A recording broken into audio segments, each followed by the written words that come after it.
తెలుగుదేశం కాంగ్రెస్ పార్టీలతోనైన విషయం దేశానికంతా తెలుసు, తెలంగాణ ప్రజలకు తెలుసు, ప్రతి ఒక్కరికి కూడా. కాస్త టెక్నికల్ సబ్జెక్ట్ ఉన్న ఎవరికైనా తెలుసు. నల్గొండ జిల్లా నాశనం చేసింది, ఫ్లోరైడ్తో నడ్డి విరగొట్టింది ఇది కాంగ్రెస్ పార్టీ అని తెలుసు. కృష్ణ నీళ్ళు అట్లనే పోతూనే ఉన్నాయి, నల్గొండ నాశనమైందని తెలుసు. మహబూబ్ నగర్ ప్రపంచంలోనే అత్యంత ఎక్కువ నదీ జలాలు అందుబాటులో ఉండి, అత్యంత ఎక్కువ వ్యవసాయ యోగ్యమైన భూమిని కలిగి ఉండి, కేవలం ప్రభుత్వాల నిర్లక్ష్యం వల్ల అత్యంత ఎక్కువ మంది ఒక ప్రాంతం నుంచి వలసపోయిన జిల్లాగా మహబూబ్నగర్ జిల్లా రికార్డు సృష్టించింది. అంటే దానికి కారణం తెలుగుదేశం కాంగ్రెస్ పార్టీలే అని కూడా అందరికీ తెలుసు. గత సమైక్యాంధ్ర పాలకులు ఒకరిని మించి ఒకడు నేను మహబూబ్నగర్ దత్తత తీసుకుంటున్నా అని చెప్పి అనేక కోతలు కోసినరు. దత్తత తీసుకున్న కొద్దీ ప్రతి సంవత్సరం ఇంకో 1,00,000 మంది ఎక్కువనే వలసపోయారు తప్ప వలసలు తిరిగి రాలే. ఇది మన కళ్ళ ముందున్న విషయాలు ఇవన్నీ కూడా. ఇక ముఖ్యమంత్రి అబద్ధాలకి అంతులేదు, పొంతన లేదు. ఆ నీళ్ళ శాఖ మంత్రికి ఏమాత్రం జ్ఞానం లేదు. ఎవరైనా ఏదైనా రాసిస్తే చదువుడు తప్ప ఆయనకు ఈత అంటే భయం, ఇరిగేషన్ సబ్జెక్ట్ అంటే భయం. రాసిచ్చింది చదవడం తప్ప ఇంకోటి అలవాటు చేసుకోవట్లేడు ఉత్తమ్ కుమార్ రెడ్డి గారు కూడా. 60 సంవత్సరాల పరిపాలన మీరు చేసి దానికి టీఆర్ఎస్ బాధ్యత, కేసీఆర్ బాధ్యత, హరీష్ రావు బాధ్యత. సిగ్గుండాలి కదా మాట్లాడడానికి కొంచెమైనా. అబద్ధాలకు కూడా ఒక హద్దు ఉండాలి కదా. ఎక్కడ చూపించగలుగుతారు టీఆర్ఎస్ బాధ్యత, బీఆర్ఎస్ బాధ్యత? నిన్న మాట్లాడిన మీ మొదటి అబద్ధం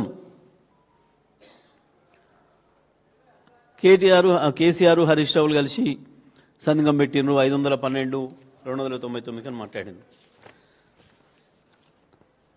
చెప్పు దెబ్బలకు సిద్ధమా అని నేను అడుగుతా ఉన్నా. మీ సమైక్య ఆంధ్రప్రదేశే ఆ జీవో ఇచ్చిపోయింది. ఆ విషయాన్ని మేం చెప్పలే, కేంద్రమే స్వయంగా అపెక్స్ కమిటీ సమావేశ సందర్భంగా మినిట్స్ను స్పష్టం చేసింది చాలా క్లియర్గా.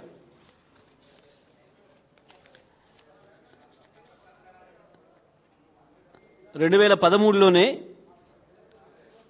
ప్రాజెక్టుల వారీగా నీళ్లు కేటాయిస్తున్నాం, ఈ రకంగా తెలంగాణ ఆంధ్రప్రదేశ్లో విడిపోతే కూడా ఇబ్బంది లేకుండా అని చెప్తూ మోసం చేస్తూ తెలంగాణను ఆనాటి సమైక్య ఆంధ్రప్రదేశ్లో ప్రాజెక్టుల వారీగా రాసిచ్చింది.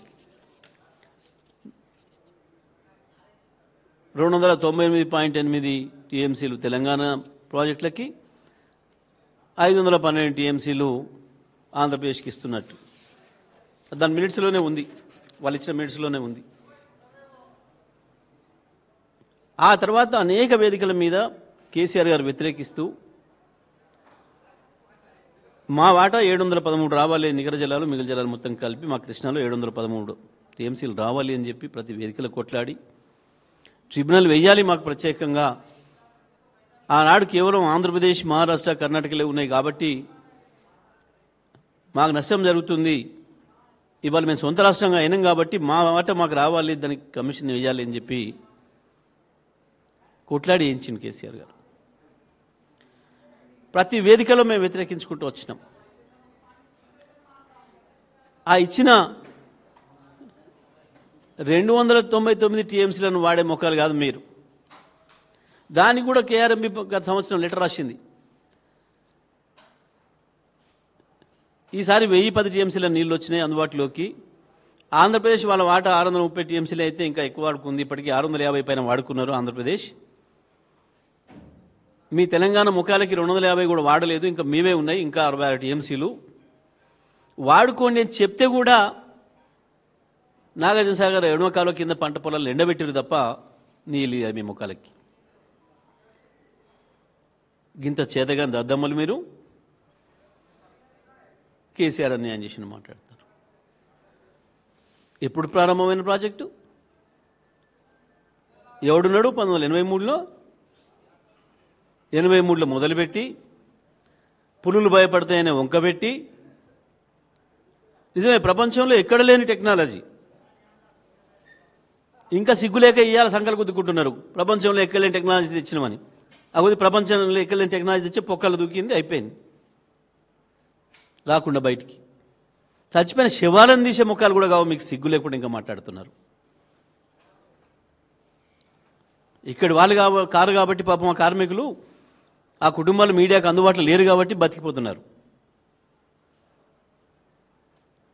అసలు ఎట్లా నిద్రపడుతుంది? గంత ద్రోహం చేసి ఇవాళ ఏదైతే సర్వే చేసినామని చెప్పి గొప్ప చెప్పుకోవడానికి పోయినరో ఈ మునగాని టెక్నీషియన్లు, ఆ సర్వే చేసిన తర్వాత మాత్రమే తేవాల్సి ఉండే ఈ టెక్నాలజీ. వాస్తవానికి ఆ సర్వే జరిగిన తర్వాత మాత్రమే ఎక్కడి నుంచి వెళ్ళి పోవాలి సొరంగం అనేది నిర్ణయం చేయాల్సి ఉండే. ఏ సర్వే లేకుండా ఏది లేకుండా కేవలం ఆనాడు కమిషన్లకు కక్కుర్తిపడి ప్రపంచంలో ఎవడు పట్టించుకొని టెక్నాలజీని తీసుకొచ్చి పెట్టి, నిజమే 1990 కోట్ల పూర్తి కావాల్సి ఉండే, ఎవడు చేయలే. 2004 మొదలు పెడితే 14 వరకు 10 ఏళ్లలో మీరు దొమ్మింది ఎంత? 22 కిలోమీటర్లు. ఎందుకు పూర్తి కాలేదు? వాస్తవానికి దానికి పెట్టిన సమయం 5 ఏళ్లే. ఎందుకు కాలేదు? అందుకనే మీ చక్కదనాల టెక్నాలజీ వల్లనే కాలే.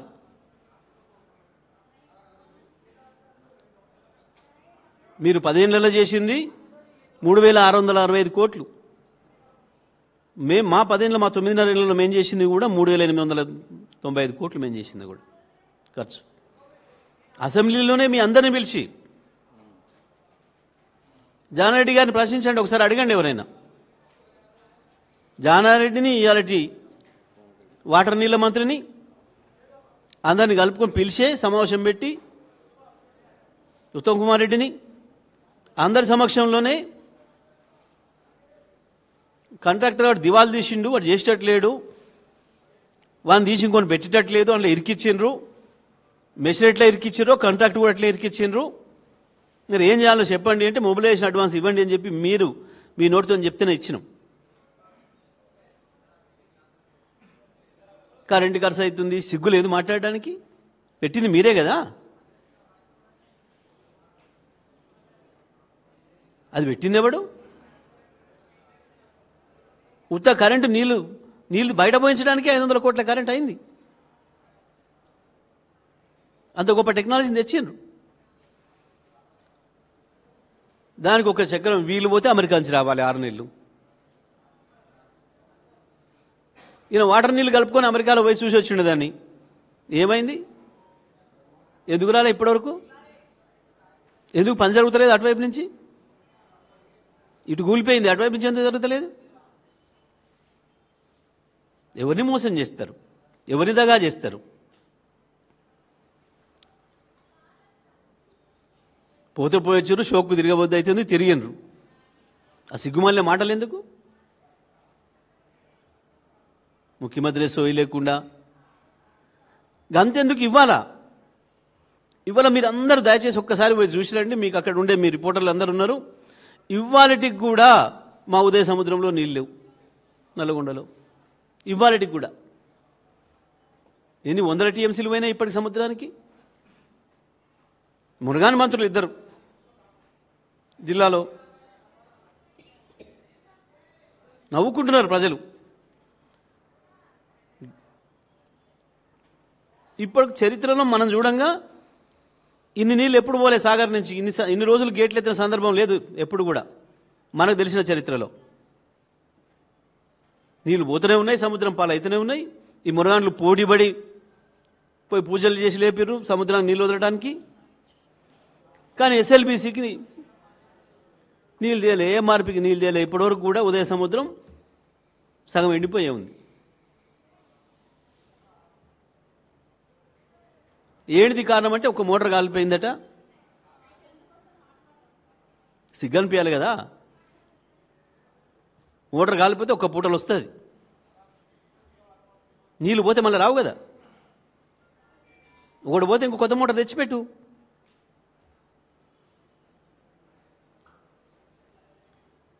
కేవలం కమిషన్ల మీద కమిషన్లకు కక్కుర్తిపడి కమిషన్లకు పోటీ పడుకుంటా సిగ్గుదప్పిన మాటలు మాట్లాడుకుంటూ ఇంకా మేము నల్గొండ ప్రజలు మోసం చేస్తాం, మహబూబ్నగర్ ప్రజలు మోసం చేస్తాం, ప్రతిదానికి రికార్డు ఉంది, ప్రతిదానికి రికార్డు ఉంది.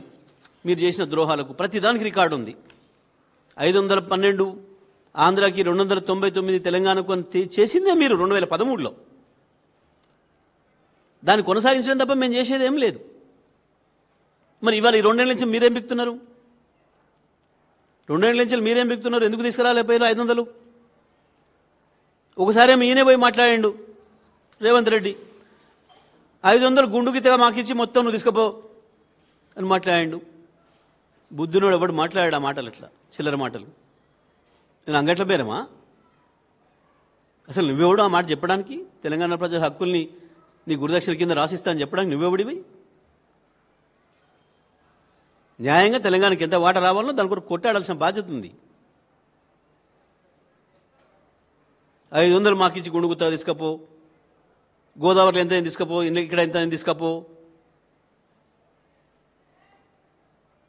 నీ చీకటి ఒప్పందాలతో నీకు ఇస్తే ఇచ్చిండొచ్చు ఏదైనా పదవికి పైసలు చంద్రబాబు, కానీ తెలంగాణ ప్రజలకి ద్రోహమే చేసిండు ఎప్పుడైనా. గోదావరిలో కానీ కృష్ణలో కానీ ఒక చుక్క నీళ్ళు అదనంగా ఇవ్వడానికి నీకు హక్కు లేదు. గురుదక్షిణల కింద నువ్వు చంద్రబాబుకి ఏమన్నా ఇచ్చుకోవచ్చు, చీకట్ల మోడీకి ఏమన్నా ఇచ్చుకోవచ్చు.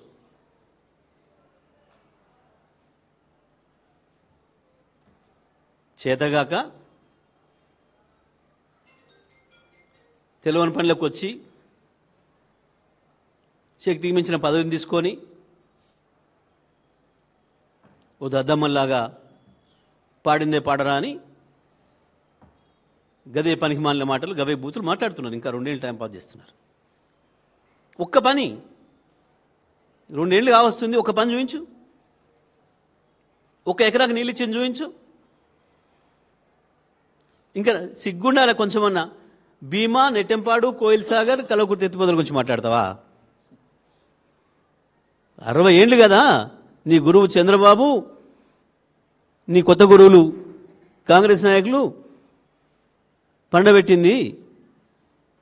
కేసీఆర్ వచ్చిన తర్వాత కదా అవన్నీ పూర్తి చేసి 10 లక్షల ఎకరాలకు నీళ్ళు ఇచ్చింది. తెలంగాణ వచ్చే నాటికి 2 లక్షల ఎకరాలకు దిక్కులేదు. కేసీఆర్ వచ్చి 12 లక్షల ఎకరాలకు నీళ్ళు ఇచ్చిన తర్వాత కదా ఇవాళ మహబూబ్నగర్లో వలసలు మళ్ళీ తిరిగి వచ్చిండ్రు. వలసలు పోయిన వాళ్ళు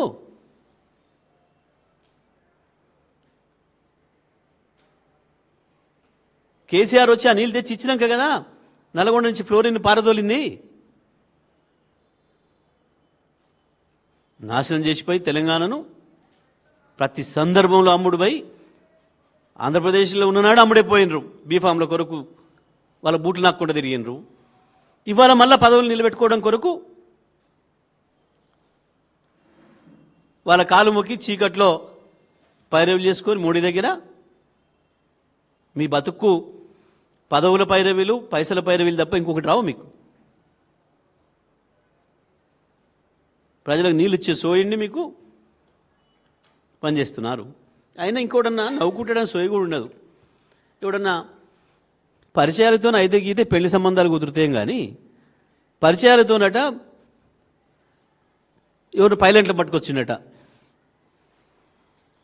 మంత్రి పరిచయాలతోని పైలట్లను పట్టుకొస్తే వాడు సర్వే చేస్తాడట. సిగ్గుందా ఏమన్నా మాట్లాడడానికి? పాలసీలతో వస్తాయి కానీ ప్రపంచంలో టెక్నాలజీ ఎక్కడున్నా ప్రభుత్వాలు తెచ్చుకోవాలనుకుంటే నిమిషాల మీద తెచ్చుకుంటాయి. అని పరిచయం ఉంది కాబట్టి వాళ్ళని పట్టుకొచ్చి మెహర్బానా? ఆయనకు పరిచయాలు ఉన్న వాళ్ళని పట్టుకొచ్చి ఆయన అవి చేయించిండు. నీకు పరిచయాలు ఉన్న వాళ్ళు ఎవరు? వాడు ఉండే కదా దొంగ జైలు ఉన్నాడు. జైలల్లో జేబు దొంగలు హత్యలు చేసిన వాళ్ళ పరిచయాలు నీకున్నాయి. నువ్వు ఈ పని చేస్తున్నావు అన్నట్ట. దొంగ పట్టుకుండే పరిచయాలు అవి కాబట్టి మిలిటరీ వాళ్ళు పైలట్లు కాబట్టి ఆయన పట్టుకొచ్చి అవి తిప్పుతున్నాడు. నీకు చెంచల్గూడ జైల్లో, చెర్లపల్లి జైల్లో నీ పరిచయాలతోని తెలంగాణ ప్రజల జేబులు కొట్టే పని చేస్తున్నామట. ఆయన ఇంకొక ఆయనకుండే పరిచయాలు నీళ్లు వాటర్తో పరిచయాలు ఉన్నట్టు ఆయన ఆ పనిలో ఉన్నట్టున్నాడు. వాటర్ నీళ్ళతోని ఎవడి పరిచయాలతో వాళ్ళు పనిచేస్తారు అన్నట్టు. ఒక పాలసీల ప్రకారం పనిచేయరు, ప్రజలకు ఇచ్చిన మేనిఫెస్టో ప్రకారం పనిచేయరు, ప్రజలకు ఇచ్చిన మాట ప్రకారం పనిచేయరు. పరిచయాలు ఏం పరిచయాలు ఉంటే ఆ పరిచయాల పనులు చేస్తారు అన్నట్టు. గిదా ఒక ముఖ్యమంత్రి నుంచి వచ్చే మాటలు.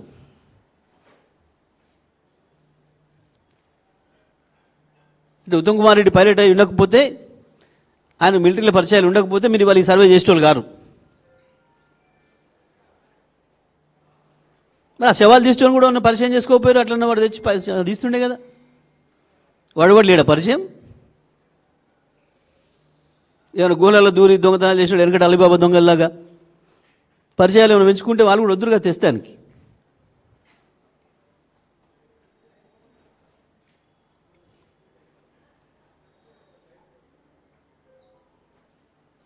కనీసం యూరియా ఇచ్చే సోయి లేదు.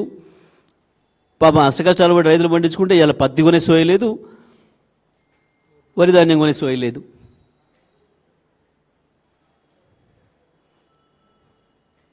పోలీసులను పెట్టి నడుపుతాం అనుకుంటున్నాం, అవుతుంది పనిగా. మొదలవుతుంది రైతుల్లో తిరుగుబాటు. ఇక మీరు ఆపలేని స్థితికి వస్తుంది. మీ నిర్లక్ష్యం ఇట్నే ఉంటే మీరు కేవలం కమిషన్లు పంచుకునే దందల్ని మీరు ఉంటే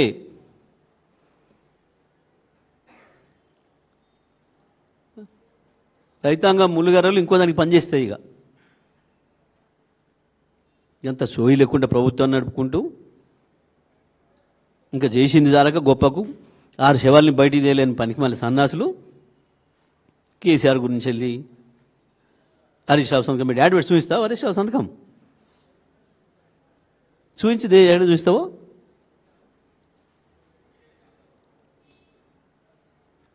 ఇప్పటికైనా బుద్ధి తెచ్చుకొని పద్ధతిగా మాట్లాడడం నేర్చుకుంటే మంచిది. ముఖ్యమంత్రి కానీ మంత్రులు కానీ బంద్ చేయండి ఇక మీ మూర్ఖపు మాటలు, మీ అబద్ధాలు ప్రచారాలు. చేయొస్తే పని చేయండి, లేదంటే తప్పైందని చెంపలేసుకొని ఒప్పుకోండి ప్రజల ముందట. మాకు చేతగాని పని ఒప్పుకున్నాం, మాకు చేయొస్తే లేదు, ఒప్పుకోండి కనీసం. దానికి ముఖ్యమంత్రి మంత్రులు పోవాలనా? ఆయన హెలికాప్టర్ వెనుక నేను హెలికాప్టర్ వేసుకొని పోయినట్టు నవ్వుకుంటారు ప్రజలు. ఈ హెలికాప్టర్ల షోకి ఏందో ఇదేందో. కేవలం 2 మంత్రులకి ఏముందనుకుంటే ఈయన కూడా పట్టింది అది.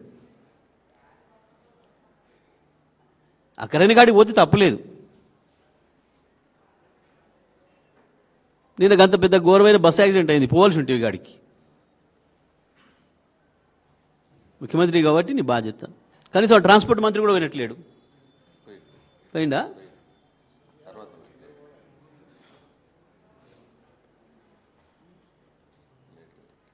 ఇంత గొప్పగా ఉన్నాయి మీ పనులు. ఇంకా ఇప్పటికైనా అబద్ధాలు మాని వాస్తవాలు ఒప్పుకొని చెంపలేసుకొని ముఖ్యమంత్రి తెలంగాణ ప్రజలకు క్షమాపణ చెప్పాలి. ఇరిగేషన్ ప్రాజెక్టుల మీద మీరు చేస్తున్న ద్రోహానికి, కనీసం వాళ్ళు 6 శవాలను తీయలేని మీ పనికిమాలిన చేతగాని పరిపాలనకు ప్రజలకు క్షమాపణ చెప్పాలి.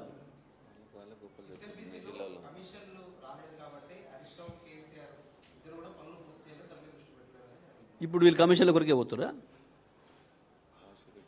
ఇప్పుడు వీళ్ళు కమిషన్లు వస్తేనే పని మొదలు పెడుతున్నారు అన్నట్ట. అయాలు ఎస్ఎల్బీసీ మొదలుపెట్టినాడు కూడా కమిషన్ల కొరకే మొదలుపెట్టిందన్నట్ట. వాళ్ళకు కూడా వర్తిస్తాయి కదా. ఏ పని చేసినా దాని కొరకే అంటే అది వర్తిస్తుంది కదా.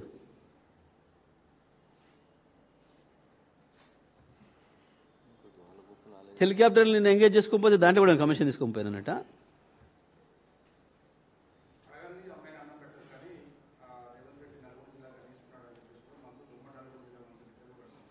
ఏంటి వాటరా నీళ్ళ ఏమిచ్చిండు?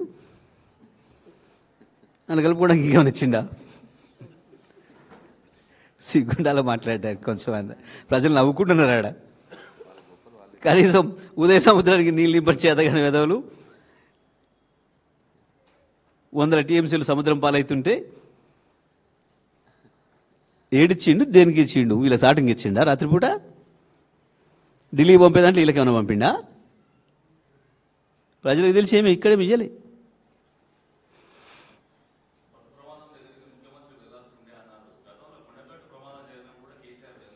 నేను కేసీఆర్ హెలికాప్టర్లు వేసుకున్నట్టు పోలే, సర్వే ఇష్టం వెనకమ్మడి పోలే. కేసీఆర్ వీళ్ళలాగా టైంపాస్ తిరగలే. ప్రతి క్షణాన్ని తెలంగాణ అభివృద్ధి కొరకు ఉపయోగించిండు, ప్రతి నిమిషాన్ని, ప్రతి క్షణాన్ని. కాబట్టి గంత అద్భుతమైన పంట పండించిండు. ప్రపంచం, భారతదేశంలో నెంబర్ 1 చేసిండు తెలంగాణను. చివరిలో ఉన్నదాన్ని తీసుకొచ్చి నెంబర్ 1 చేసిండు అన్ని రంగాలలో. కానీ ప్రాజెక్టులు పూర్తి చేసిండు. 1 కోటి ఎకరాల నుంచి 2.5 కోట్లకు తీసుకొచ్చిండు వ్యవసాయం భూమిని.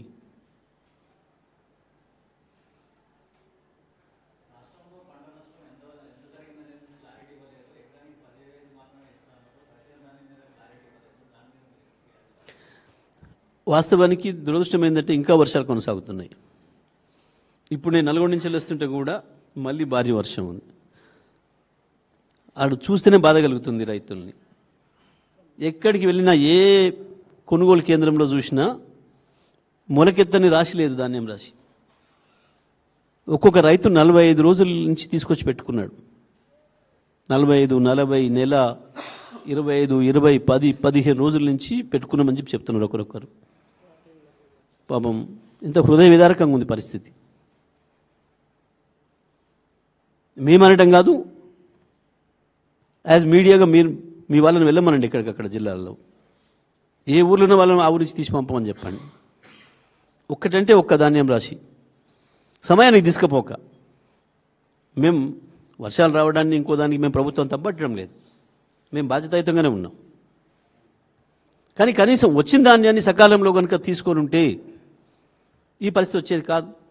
నల్లగొండ జిల్లా కేంద్రం రాష్ట్రంలోనే అతి పెద్ద పవర్ పర్చేస్ సెంటరు, ఆర్జాల బావి సెంటర్ అని. 2.5 లక్షల క్వింటాల ధాన్యం అక్కడి నుంచి ప్రతిసారి తీసుకుంటారు. ఆ సెంటర్లో 45 రోజుల క్రితం తీసుకొచ్చి పోసింది ఒక మహిళా రైతు, ఇప్పటివరకు ఎత్తలే. ఏంటిది? సన్నధాన్యానికి ఇంకా మేము గైడ్లైన్స్ ఇవ్వలేదు, మేము ఎత్తమని మాట్లాడుతున్నారు.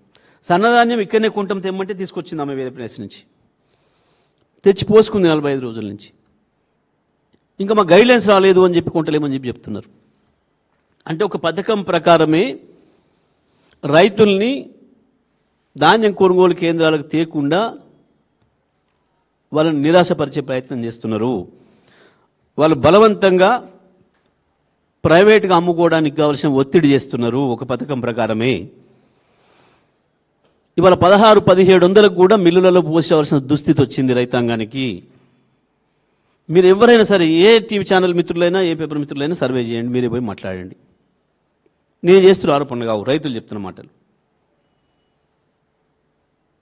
నేను చేస్తున్నాయి కావు ఇవి ఆరోపణలు. ఇదేదో కుట్ర ప్రకారమే చేస్తున్నారు, పథకం ప్రకారమే చేస్తున్నారు. ఎందుకంటే పోసుకోవడానికి ఇంటికాడ ఘర్షణలు లేవు గతంలో లాగా. ఇక్కడికి వస్తే ఆల్రెడీ వచ్చి నెల క్రితం వచ్చిన వాళ్ళే తడుస్తున్నాయి. ఇప్పుడు 2 సార్లు 3 సార్లు తడిచినాయి, ఎండినాయి, డిస్కలర్ అవుతున్నాయి.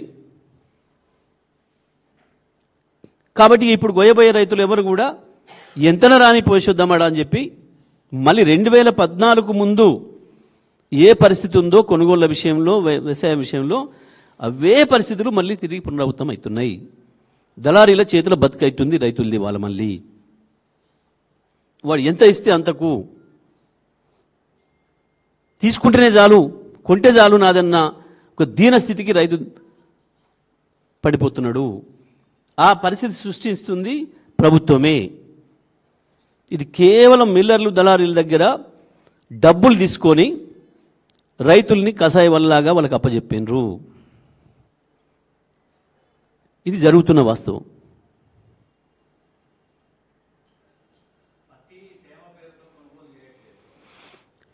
పత్తిది అదే పరిస్థితి, వరి ధాన్యంది అదే పరిస్థితి.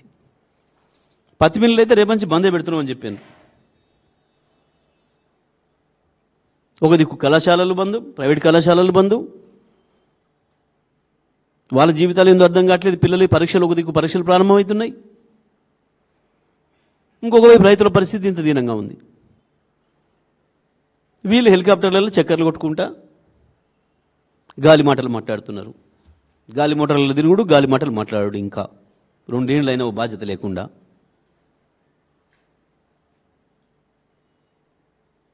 ఎవడికి పట్టింపు లేదు.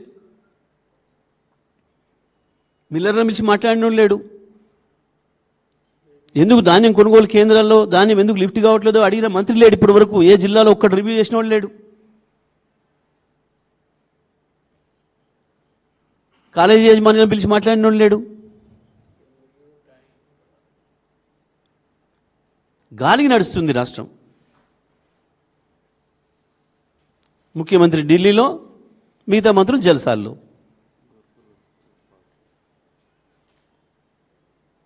పాపం ఇప్పటికీ 150 మందిని పొట్టన పెట్టుకున్నాడు విద్యాశాఖ మంత్రి.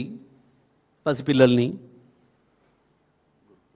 గురుకుల పాఠశాలల పేరు మీద తీసుకుపోయి.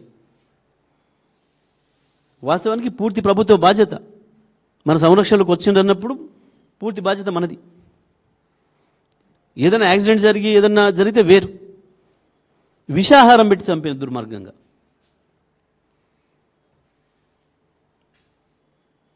ఇంత నీచమైన ఆలోచనలు ఉండే ప్రభుత్వాన్ని ఎప్పుడు చూడలే మనం.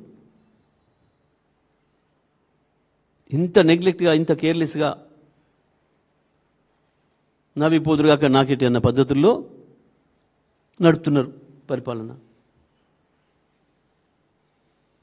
ఎప్పుడు చూసినా కమిషన్ల పంచాయతీ, కమిషన్ల దందాలు, మంత్రుల మధ్యన పంచాయతీలు తప్ప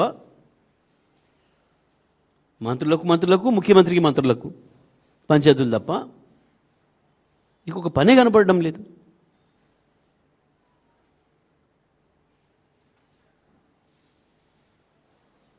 చేస్తున్నది ఏదైనా ఒక డిపార్ట్మెంట్ పని అని అంటే కేవలం ఒకే ఒక్క పోలీస్ డిపార్ట్మెంటు, అది కూడా పూర్తి నిబంధనలకు వ్యతిరేకంగా, చట్టాలకు అతీతంగా, చట్టాలను లెక్క పెట్టకుండా, చట్టాలను చేతిలోకి తీసుకొని ఇట్లాంటివి ఏమైనా ప్రశ్నిస్తే సోషల్ మీడియాలో కేసులు, సోషల్ మీడియా యాక్టివిస్టుల మీద కేసులు, లేదా ప్రతిపక్ష పార్టీ కార్యకర్తలపైన కేసులు.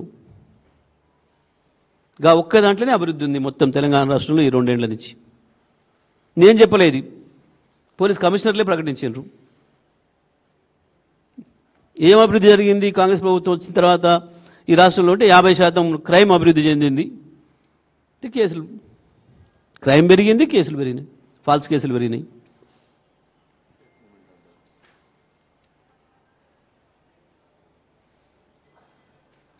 ఇది పరిస్థితి ఇవాళ రాష్ట్రంలో.